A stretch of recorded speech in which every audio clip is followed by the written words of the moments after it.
YouTube पर हमारे channel दाउलूम दियोसर को सब्सक्राइब करें और बेल आइकन को दबाएं ताकि आगे आने वाली वीडियो की नोटिफिकेशन आप तक पहुंच जाए। लाइक करें और ज़्यादा से ज़्यादा वीडियो को शेयर करें।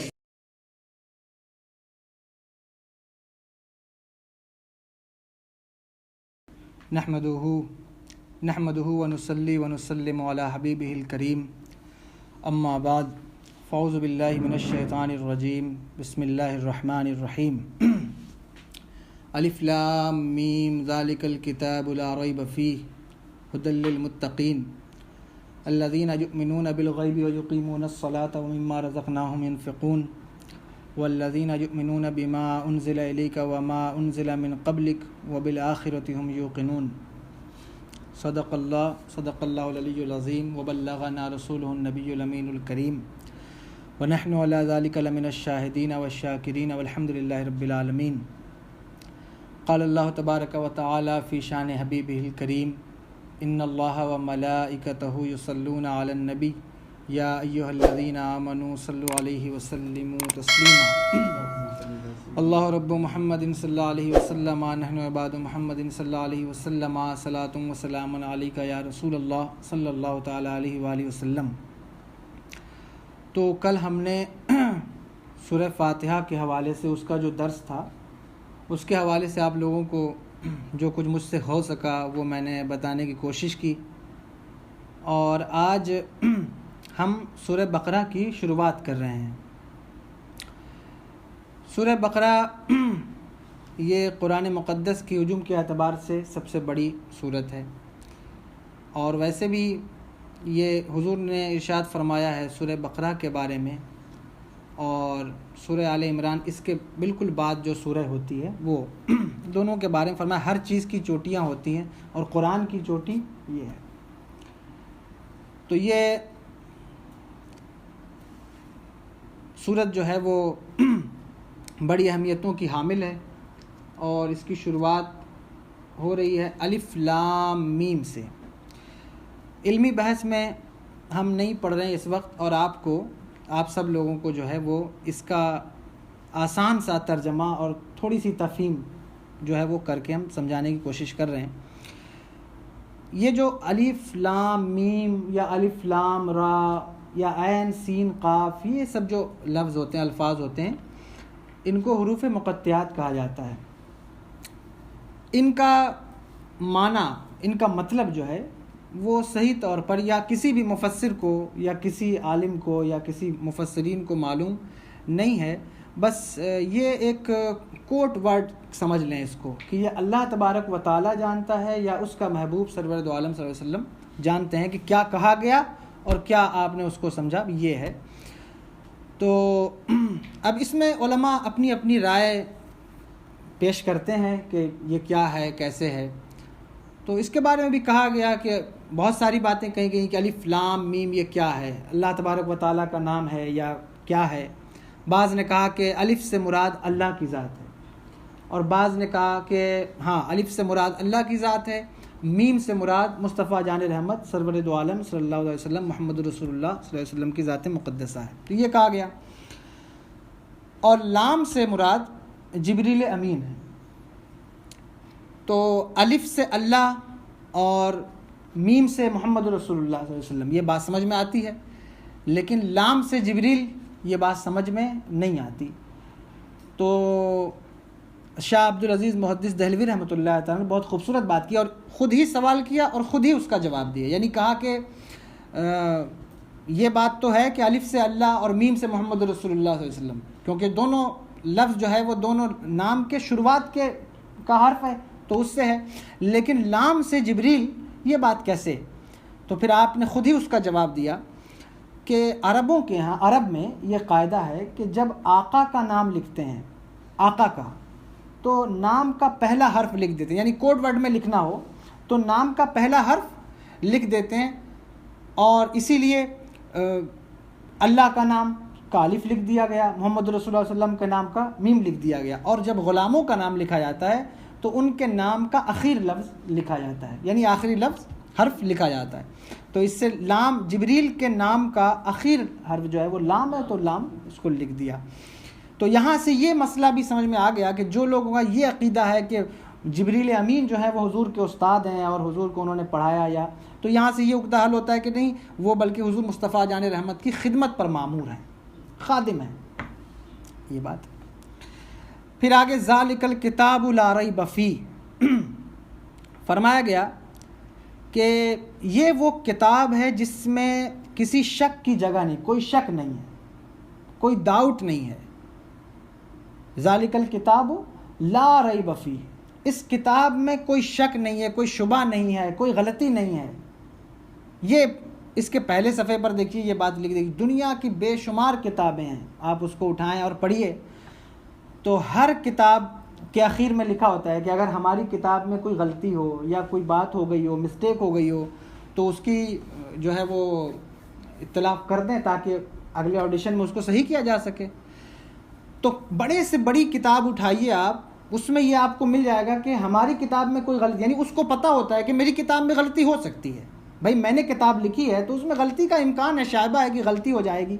बड़ी से बड़ी साइंस की किताब उठाएं, मैथमेटिक्स की कोई भी किताब उठाएं तो उसमें गलती का इम्कान है, और लिखा भी जाता है कि अगर इसमें कोई गलती हो तो उसको, और फार्मूलाज बदल भी जाते हैं। जैसे पहले कोई किताब आई तो उसका फार्मूला उस दौर में ठीक ठाक बैठता था, लेकिन बाद में उस किताब में तरमीम कर दी गई कि भाई वो फार्मूला नहीं अप्लाई हो रहा है, तो फार्मूला बदल दिया गया।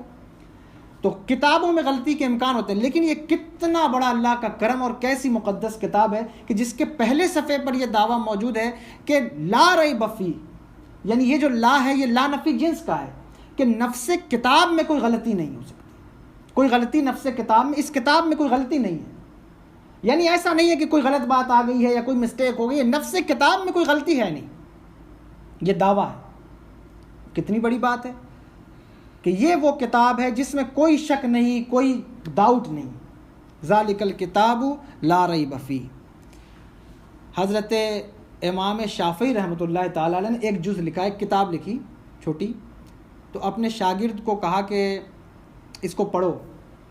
तो जब वो पढ़ने लगे तो ख़ुद आप ही ने लिखी थी, लेकिन जब पढ़ने लगे तो आपने, जब दोबारा पढ़ी गई तो आपने उसमें 70 गलतियाँ का मतलब वो निकाली कि ये जुमला यहाँ नहीं होना चाहिए, ये जुमला यहाँ नहीं होना चाहिए, 70 उसकी गलतियाँ निकाली। फिर कहा फिर पढ़ो, फिर उसने पढ़ा, जब उन्होंने पढ़ा तो फिर आपने 70 उसमें गलतियाँ निकाली कि ये ऐसे नहीं होना चाहिए, यहाँ होना चाहिए, ये यहाँ होना चाहिए, तो इस तरह किया। कई मरतबा उन्होंने पढ़ा तो आपने कहा बस करो, छोड़ दो। ये शान इमाम शाफ़ी की किताब की नहीं हो सकती, ये फ़कत अल्लाह की किताब की शान है कि उसमें कोई गलती नहीं है। बाकी दुनिया में जो भी किताब लिखी जाएंगी उसमें गलती हो सकती है, गलती होगी। तो ये वो किताब है जिसमें कोई गलती नहीं, कोई शुबा नहीं, कोई शक नहीं, ये है। अच्छा, फरमाया हुदल लिल मुत्तकीन, इसमें हिदायत है मुत्तकीन के लिए।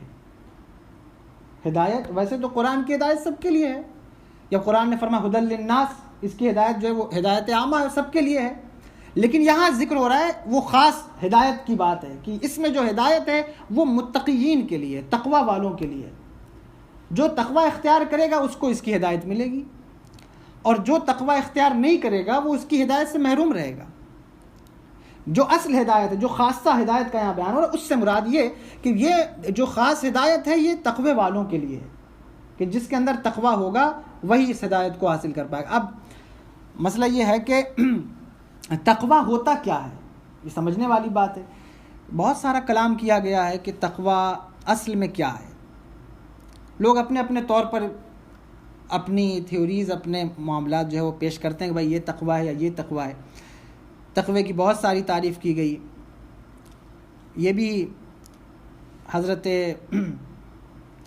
मखदूम अशरफ जहांगीर समनानी रहमतुल्लाह ताला ने फरमाया, तक़वे की तारीफ़ करते हुए फरमाया कि तक़वा ये है कि नेकी के बाद इस फ़िक्र में रहना कि पता नहीं मेरी नेकी कबूल हुई या नहीं कबूल हुई। एक तक़वे की डिफिनेशन बताई उन्होंने, एक बता रहे हैं कि नेकी के बाद इस फ़िक्र में रहना कि पता नहीं मेरी नेकी कबूल हुई, यानी जैसे बहुत सारे लोग हैं नेकी कर ली तो अब बेफिक्र हो गए कि साहब अब तो हमने ये काम कर लिया, ये बहुत बड़ा काम हमने कर लिया, ये बहुत ऊंचा काम हमने कर लिया, लेकिन अब पता नहीं वो नेकी कबूल हुई है या नहीं कबूल हुई।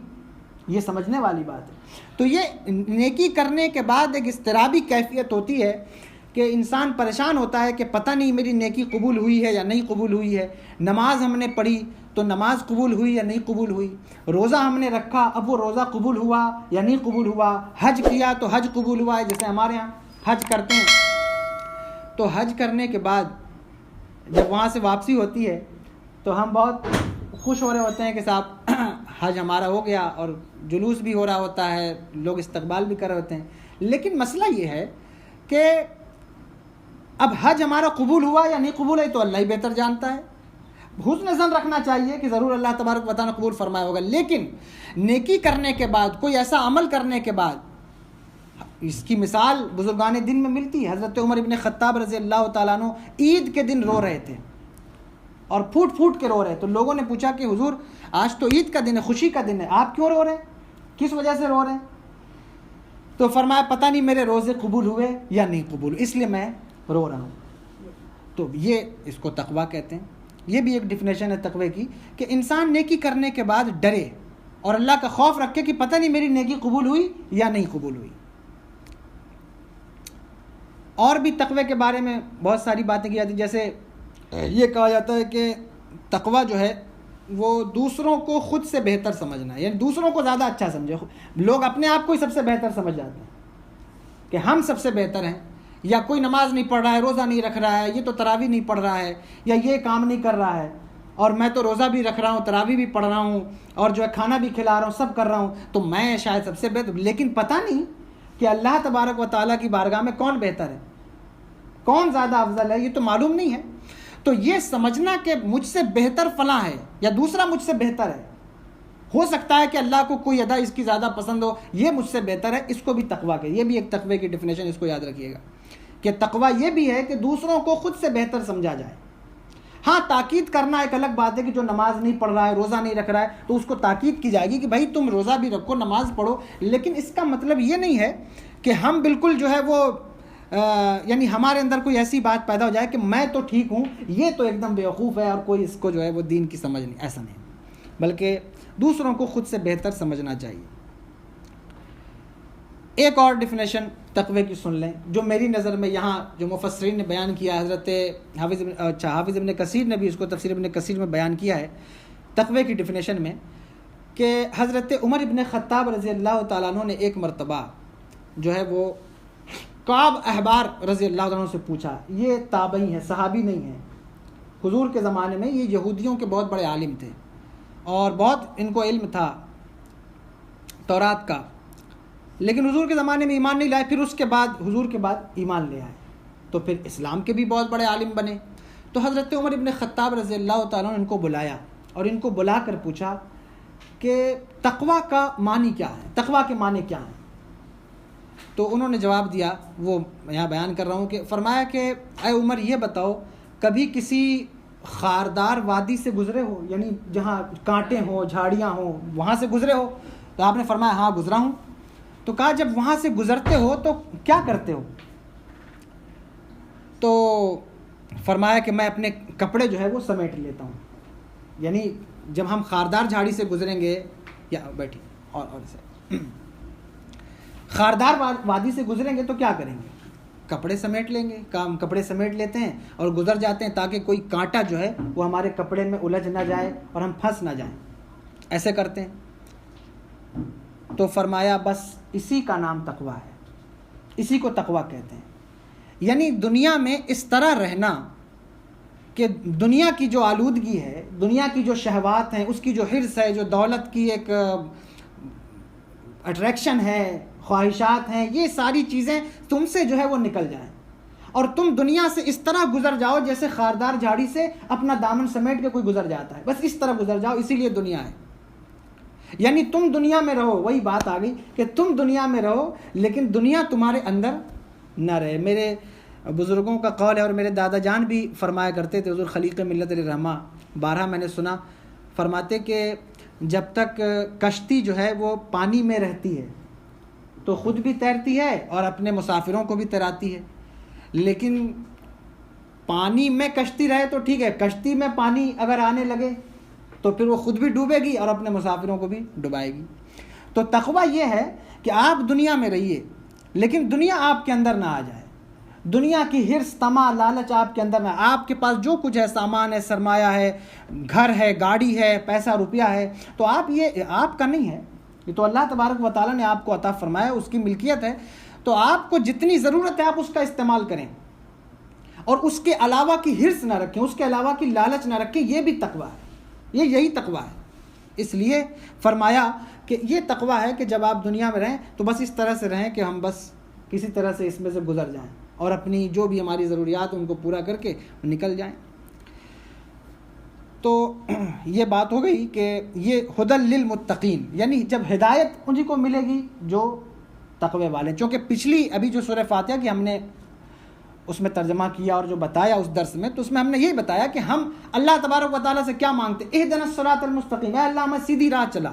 तो जब हम उससे हिदायत तलब कर रहे हैं तो अब उसका जवाब आ रहा है कि हिदायत तो तुम हमसे मांग रहे हो, लेकिन हिदायत मिलेगी कैसे, उसका तरीक़ा अल्लाह तबारक व तआला में यहाँ सिखा रहा है कि हिदायत तो तुमने मांग ली कि इहदिनस सिरातल मुस्तकीम, अल्लाह में सीधी राह चला, तो अब हिदायत मिलेगी इस तरह से कि जब तुम तकवा इख्तियार करोगे, परहेजगार बनोगे, मुत्तकी बनोगे, तो फिर तुम्हें हिदायत मिलेगी और तुम्हें हिदायत का रास्ता मिल जाएगा।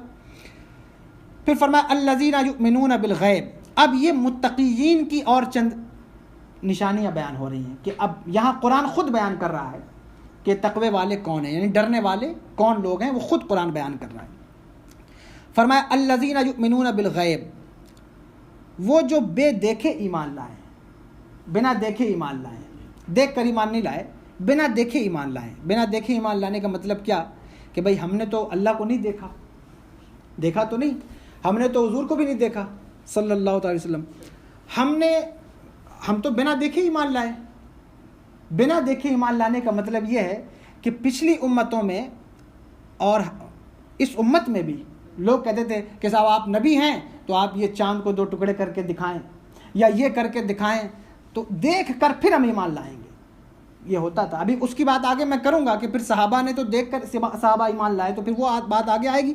लेकिन बात यह है कि अल्लज़ीना युमिनून बिल गैब, अब तकवे वाले वो हैं जो बेदेखे ईमान लाए, उन्होंने देखा नहीं है लेकिन ईमान ले आए, यानी उस चीज़ को मान लेना कि अल्लाह एक है, अल्लाह को किसी ने नहीं देखा। आखिरत के दिन को मान लेना कि आखिरत का दिन होगा, देखा तो किसी ने नहीं है। अब हुजूर ने देखा है, हुजूर ने देखा है अल्लाह को, हमने तो नहीं देखा, लेकिन उसको मान लेना। ये भी क्या है कि फरमाया अल्लज़ीना युमिनून बिल गैब, वो लोग जो बिना देखे ईमान लाएं। देख कर ईमान लाने में फिर वो मोतबर नहीं होता। डूबते वक्त फ़िरौन ने भी कहा था आमनतु बिरब्बि मूसा, मैं मूसा के रब पे ईमान ले आया, लेकिन उस वक्त का ईमान लाना काबिल क़बूल जब देख के ईमान लाया। बुज़ुर्गों के यहाँ भी इसकी मिसाल मिल जाती है। हज़रत बहलुल दाना रहमतुल्लाह ताला अलैह का एक वाक़या यहाँ ज़िक्र कर दूँ, बहुत ख़ास मुझे याद आ रहा है कि दरिया के किनारे बैठे हुए थे तो बादशाह हारून रशीद की सवारी वहाँ से गुज़री, तो गुज़रने लगी तो आगे आगे मलिका की यानी ज़ुबैदा की सवारी थी। जब गुज़रने लगी तो हज़रत बहलुल दाना दरिया के किनारे बैठे वो अपने पैर पर मट्टी जमा जमा के कुछ घिरौंदा बना रहे थे। तो ज़ुबैदा ने सवारी वालों से कहा कि रोको, डोली वालों से कहा रोको, रोका। तो पूछा बाबा, सलाम किया, ये क्या कर रहे हैं? तो फरमाया कि जन्नत बना रहा हूँ, जन्नत बना रहा हूँ। तो कहा बेचते हैं, बेचने के लिए बना रहे हैं? कहा हाँ बिल्कुल बनाइए, इसीलिए रहा हूँ कि बेचूंगा। तो कहा कितने में बेचेंगे? कहा 5 दिरहम दे दे। तो ज़ुबैदा ने 5 दिरहम उनको दिया और उन्होंने वो ऐसे लकीर लगा दी उसके इर्द गिर्द, कहा ये आज से जन्नत तुम्हारी। पैसा लेके दरिया में फेंक दिया, वो चली गई। अब पीछे बादशाह की सवारी आ रही थी, तो जब वहाँ से गुज़रा तो देखा कि ये क्या कर रहे हैं, मिट्टी रख के पैर पे कुछ कर रहे हैं। तो उसने पूछा कि ये क्या कर रहे हैं? कहा जन्नत बना रहा हूँ। तो मुस्कुराने लगा, हंसने लगा कि जन्नत बना रहे हो। चला गया, निकल गया। जब रात हुई तो हारून रशीद भी सोए और उनकी मलिका भी सोई। तो रात में हारून रशीद ने ख्वाब देखा। ख्वाब क्या देखा कि मैदान महशर कायम है और फिर जन्नत उसके बाद मिल गई है और बड़े बड़े महल्लात बने। तो एक महल पे ज़ुबैदा का, उनकी बीवी का नाम लिखा हुआ है, तो बड़ा खूबसूरत आलीशान महल है। तो सोचा कि चलो ज़रा देख लें कैसा महल है। जब आगे बढ़े तो खादिम ने रोक दिया, कहा क्या बात है, किसका महल है? कहा ज़ुबैदा का महल है। कहा ज़ुबैदा मेरी बीवी है, तो क्या मैं उसके महल में दाखिल नहीं हो सकता? कहा यहाँ दुनिया के कायदे नहीं चलते, दुनिया का कायदा अलग है, यहाँ का कायदा अलग है। तो परेशान हुए और आँख खुली तो इस्तराब की कैफियत में ज़ुबैदा को उठाया, कहा क्या बात है? कहा तुमने कौन सा अमल किया है कि अल्लाह तबारक व तआला ने तुम्हें जन्नत में महल अता फरमाया और मुझे उसमें जाने की इजाज़त भी नहीं? कहा कोई ऐसा अमल तो नहीं, हाँ कल बहलोल से जन्नत ख़रीदी थी। तो अब इनके दिल में कैफियत पैदा हुई। अब दूसरे दिन सुबह हुई, रात भर सोए नहीं, परेशान थे कि सुबह हो और कब मैं उनकी बारगाह में पहुँचूँ। अब सुबह हुई तो उनकी बारगाह में दौड़े और दिल में ख्याल था कि काश आज भी वो वही काम कर रहे हों, जन्नत बना रहे हों। तो पहुँचे तो देखा कि आज भी वही कर रहे थे। तो दिल में बड़ा इश्तियाक पैदा हुआ, बहुत सुकून हुआ कि चलो कम से कम आज भी यही काम कर रहे हैं। पूछा कि हज़रत क्या कर रहे हैं? और दिल में इश्तियाक था कि आज भी वही जवाब मिले जो कल मिला था। तो कहा जन्नत बना रहा हूँ। तो कहा बेचते हैं? कहा बिल्कुल बेचते हैं। कहा कितने में बेचेंगे? कहा आधी सल्तनत लगेगी। तो कहा ये क्या बात है, कल तो 5 दिरहम में बेच, आज आधी सल्तनत लगेगी। कहा हाँ, चूँकि तुम देख के आए हो, उसने बिना देखे ख़रीदा था, तुम देख कर आए हो। तो ये क्या फरमाया, अल्लज़ीना युमिनूना बिल गैब, वो जो बेदेखे ईमान लाते हैं, बिना देखे ईमान लाते हैं। तो इसलिए इस बात को समझने वाली बात है। अच्छा, इसमें एक नुक्ता और भी है, ख़ास नुक्ता, कि हमने तो हुजूर को नहीं देखा और हुजूर के ज़माने में सहाबा ने हुजूर को देखा और हुजूर ने इरशाद फरमाया, ये मिशकात शरीफ की हदीस से पाक है, फरमाया मेरे सहाबा तुम्हें मुबारक हो कि तुमने मुझे देखा और ईमान लाए, लेकिन एक बार तुम्हें मुबारक। मिशकात शरीफ की हदीस से पाक है, फरमाया सहाबा तुम्हें मुबारक हो, लेकिन एक मरतबा मुबारक हो कि तुमने मुझे देखा और ईमान लाए। और 7 बार मुबारक है उन लोगों को जो तुम्हारे बाद आएंगे, जिन्होंने हमको नहीं देखा होगा लेकिन फिर भी ईमान लाएंगे। तो अल्लज़ीना युमिनूना बिल गैब, ये क्या है कि जो बेदेखे ईमान लाते हैं। अब यहाँ ये बात समझने वाली, फिर ये जहन में बात ना आए कि भाई फिर सहाबा ने तो देख के ईमान सहाबा लाए, सहाबा ने तो देखा था, तो फिर उनका ईमान कैसे हुआ? तो बात यह है कि हुजूर के सिर्फ हाथों को देखना ये ईमान नहीं है। हुजूर के हाथों के अंदर अल्लाह तबारक व ताला ने जो ताकत रखी है, उमा रमैत की जो ताकत है उनके बाजू में, उस पर ईमान लाना ईमान है। और वो एक छुपी हुई चीज़ है, गैबी वस्फ है। हुजूर की सिर्फ आँखों को देखना ये ईमान नहीं है, बल्कि हुजूर की आँखों के अंदर जो माज़ागल बसर के जलवे हैं उन पर ईमान लाना ये असली ईमान है, और वो गैबी वस्फ है, छुपा हुआ है। तो मतलब ये कुल मिला के मोहम्मद इब्ने अब्दुल्लाह को देखना ईमान नहीं है, बल्कि मोहम्मद रसूलुल्लाह को देखना ईमान है। अगर कोई देखे, सिर्फ इस हैसियत से देखे कि ये अब्दुल्लाह के बेटे हैं, तो अबू जहल भी देखता था, अबू जहल ने भी हुजूर को देखा, अबू लहब ने भी हुजूर को देखा, लेकिन वो ईमान वाला नहीं है। क्यों? क्योंकि उसने वो देखा ही नहीं जो छुपी हुई चीज़ थी। वो छुपी हुई चीज़ क्या थी? वो रिसालत थी जो अल्लाह ने हुजूर को अता फरमाई, और उस रिसालत पर ईमान लाना, और वो एक गैबी वस्फ था, छुपा हुआ था। हाँ, ये ज़रूर बात है, ये समझने वाली बात है कि जिन लोगों ने देखा और मोजज़े भी देखे और फिर भी ईमान नहीं लाए, तो उनसे बड़ा बदबख्त कौन हो सकता है? कि जिन्होंने चांद 2 टुकड़े होते हुए देखा, सूरज को वापस आते हुए, फिर भी ईमान नहीं लाए, तो फिर उनसे बड़ा बदबख्त कौन है? तो फरमाया लज़ीना युमिनूना बिल गैब, वो हैं वो लोग जो बिना देखे ईमान लाते हैं, यानी देखा नहीं है और फिर भी ईमान लाते हैं। वयुकीमूनस्सलाह, और नमाज कायम रखें, यानी बेदेखे ईमान लाएं और नमाज कायम रखें। नमाज का कायम रखना ये बहुत ख़ास बात आ गई इसमें नमाज के हवाले से, कि नमाज बहुत अहमियतों की अहमुल इबादात है, रूह इबादात है, अफजलुल इबादात है। इसलिए नमाज का कायम रखना ये बहुत ज़रूरी अमल है। काफिरों के और हमारे दरमियान जो फ़र्क है वो यही है कि हम नमाज पढ़ते हैं, वो नमाज नहीं पढ़ते, यही फ़र्क है। तो इसलिए नमाज का क़याम बहुत ज़रूरी, नमाज को कायम रखना बहुत ज़रूरी है। और नमाज बहुत अहमियत वाली चीज़, इस बात को याद रखिएगा कि जो नमाज नहीं पढ़ता, बहुत सारी ख़राबियाँ पैदा होती हैं, लेकिन 3 चीज़ें यहाँ मैं ज़िक्र कर देता हूँ। पहली चीज़ कि नमाज न पढ़ने वाले की उम्र कम हो जाती है, उम्र जो उसकी है वो शॉर्ट हो जाती है। अब आप देख लें हमारे मुआशरे में लोगों की उम्र कितनी कम हो गई, शॉर्ट हो गई। पहले लोग 80 साल 100 साल जीते थे, अब उम्र क्या हमारी 40 साल 50 साल 35 साल, और कसरत से मरने वाले नौजवान हैं, नौजवान कसरत से मरते हैं। अब बूढ़े कम मर रहे हैं। आप रेशियो देखें इंडिया, पूरी दुनिया में देख लें कि यहाँ नौजवान कसरत से मरते हैं। टीबी होना, कैंसर होना, मतलब न जाने कौन कौन से अमराज नौजवानों को लग जाते हैं, किडनी फेल हो गई, एक्सीडेंट में मरने वाले सबसे ज़्यादा नौजवान हैं, सुसाइड करने वाले सबसे ज़्यादा नौजवान हैं। क्यों? उनकी उम्र कम हो गई, 40 साल 50 साल वो मर जाते हैं, नमाज नहीं पढ़ते। तो जो नमाज नहीं पढ़ता उसकी उम्र कम हो जाती है, उम्र शॉर्ट हो जाती है। तो यहाँ मैं ये बात अक्सर कहता हूँ कि अगर आप अल्लाह के लिए नमाज नहीं पढ़ते तो कम से कम अपनी जान के लिए नमाज पढ़ें। अपनी जान का मतलब ये नहीं, नमाज तो अल्लाह के लिए ही पढ़ी जाएगी, मतलब अपनी जान की हिफाजत के लिए नमाज पढ़ें कि हमारी जान कम से कम अल्लाह तबारक व तआला उस उम्र में बरकत अता फरमाए, बरकत हो। ये बहुत कीमती बात है और समझने वाली बात है। नमाज जो नहीं पढ़ता उसके ताल्लुक़ से ये भी कहा गया, हुज़ूर ने इरशाद फरमाया कि उसकी दुआ कबूल नहीं होती, दुआएं कबूल नहीं होती। तो लोगों ने तरीक़ा निकाल रखा है कि चलो हमारी दुआ नहीं कबूल होगी तो किसी और से दुआ करा लें, भाई हज़रत हैं, हज़रत से करा लें, सैयद साहब से करा लें। तो याद रखिए कि जो नमाज नहीं पढ़ता तो अच्छे लोगों की दुआ से भी उसका हिस्सा निकाल दिया जाता है, उसके हिस्से निकल जाते हैं। इसलिए नमाज का कायम रखना ये बहुत ज़रूरी अमर है और बहुत ज़रूरी चीज़ है कि नमाज कायम किया जाए। हाँ, तो आगे फरमाया वमिम्मा रज़क़नाहुम युनफ़िक़ून, और हमारी दी हुई रोज़ी में से हमारी राह में ख़र्च करते हैं। अब ये सब तक़वे वालों की डिफिनेशन बयान हो रही है कि असल में मुत्तकी हैं कौन, परहेज़गार लोग हैं कौन। तो फरमाया कि जो हमारी दी हुई रोज़ी में से, जो हम ही ने दिया है, यानी ये कितना बड़ा करम है कि हमें अपने पास से नहीं देना है बल्कि अल्लाह ने जो दिया है उसी में से हमें खर्च करना है। अल्लाह ने हमें दिया है और हमें उसकी राह में खर्च करना है, तो उसके दिए हुए में से हमें खर्च करना है। फरमाया कि हमारी दी हुई रोज़ी में से हमारी राह में खर्च करते हैं, यानी उसमें कोताही नहीं करते, उसमें बचा के जमा नहीं करते।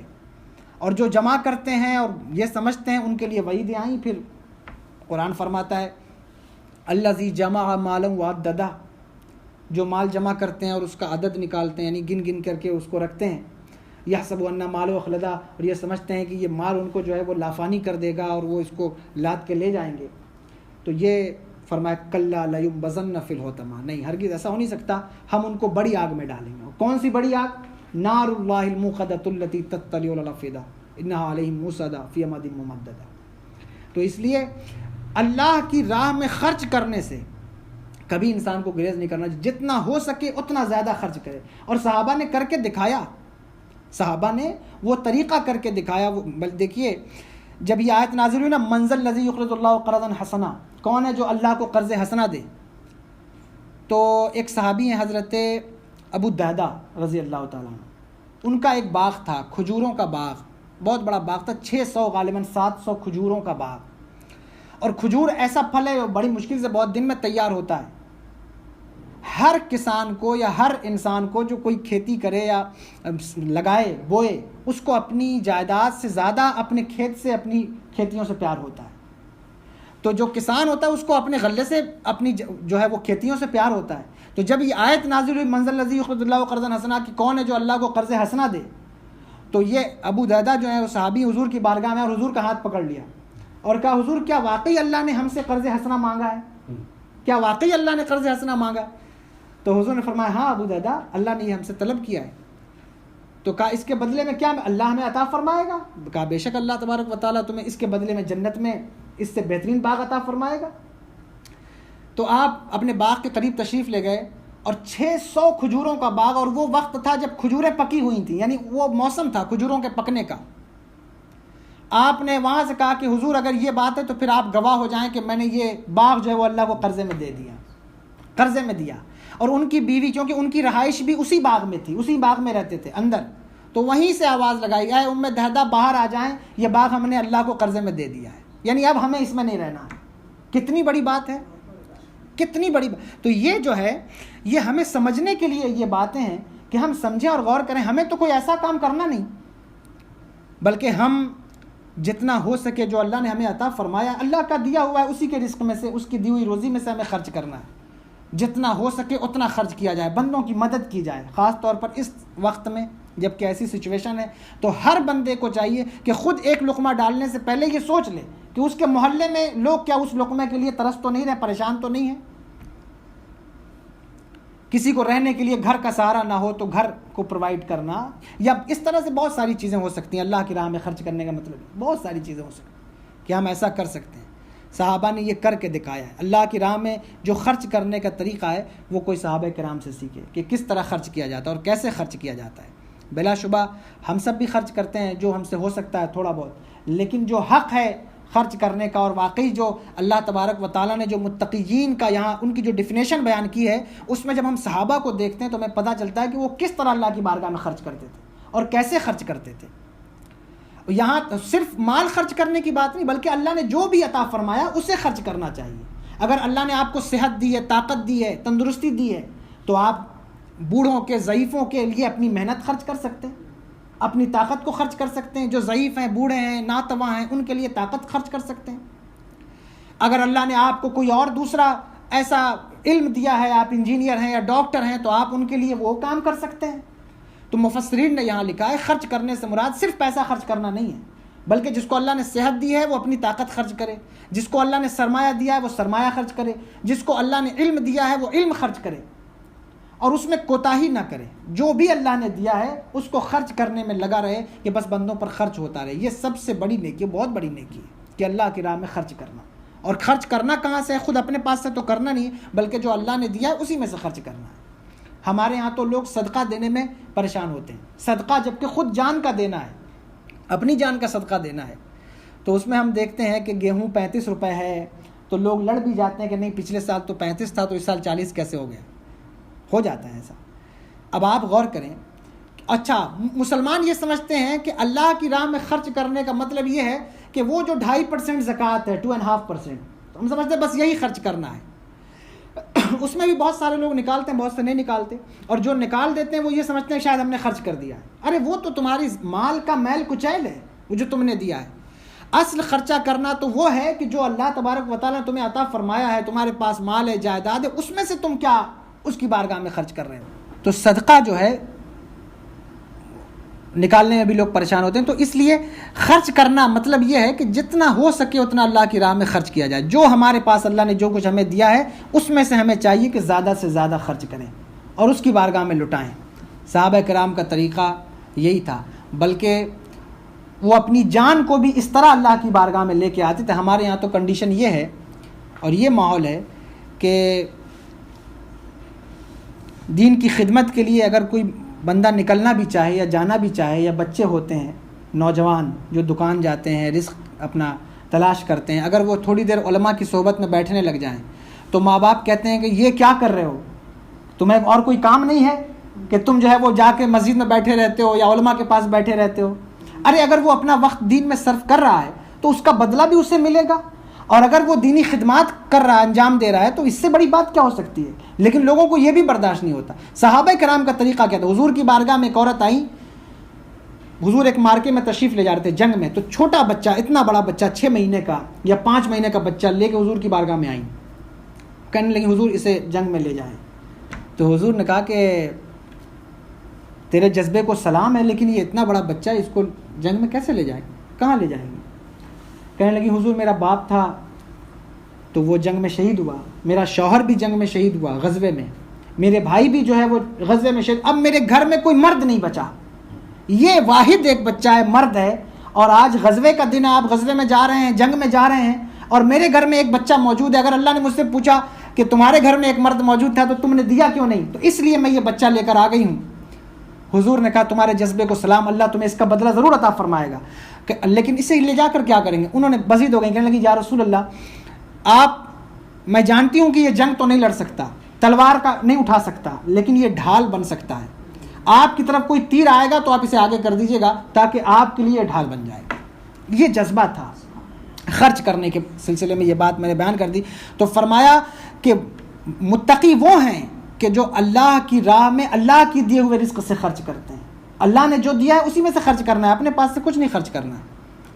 इसलिए खर्च करने का जज्बा हमारे अंदर ज़्यादा होना चाहिए।